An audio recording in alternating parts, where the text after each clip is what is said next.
আজকের ভিডিওতে আমরা কথা বলবো প্রোবায়োটিক, প্রিবায়োটিক এবং সিনবায়োটিক নিয়ে। এই প্রোবায়োটিক, প্রিবায়োটিক অনেকেরই কনফিউশন থাকে। প্রথমে প্রোবায়োটিক কি বলি? এটা হচ্ছে একটা লিভিং ব্যাকটেরিয়া অথবা ইস্ট। এটা এমন খাবার যে খাবারে এরকম লিভিং ব্যাকটেরিয়া থাকছে। যেমন টক দই, আচার, বাটার মিল্ক এগুলোতে প্রোবায়োটিক থাকে। প্রোবায়োটিকের মধ্যে কিছু ব্যাকটেরিয়া যেমন ল্যাক্টোব্যাসিলাস, বিফিডোব্যাকটেরিয়াম এগুলো কমনলি থাকে। এই প্রোবায়োটিক গুলো আমাদের অন্ত্রে উপকারী ব্যাকটেরিয়ার সংখ্যা বাড়াতে সাহায্য করে। কিছু পরিচিত ব্র্যান্ড যেমন অ্যাক্টেরিয়া, probio, good guard, good back 3S এগুলো হচ্ছে এক একটা প্রোবায়োটিকের ব্র্যান্ড নেম।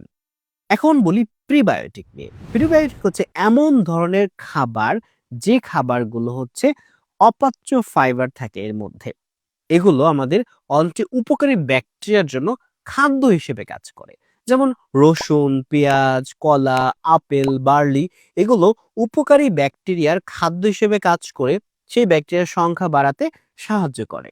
আর সিনবায়োটিক, এই সিনবায়োটিক হচ্ছে প্রিবায়োটিক এবং প্রোবায়োটিকের একটা মিশ্রণ। যেমন আপনি যদি টক দই দিয়ে কলা অথবা আপেল খান, এটাকে আমি বলবো হচ্ছে সিনবায়োটিক। এখানে কি আছে? আপনার প্রিবায়োটিকও আছে, প্রোবায়োটিকও আছে। মিশ্রণকে আমরা বলছি হচ্ছে সিনবায়োটিক। আশা করি সংক্ষেপে এই ৩টি বিষয় নিয়ে জানতে পেরেছেন। ভালো লাগলে অবশ্যই ফলো অথবা সাবস্ক্রাইব করে রাখবেন।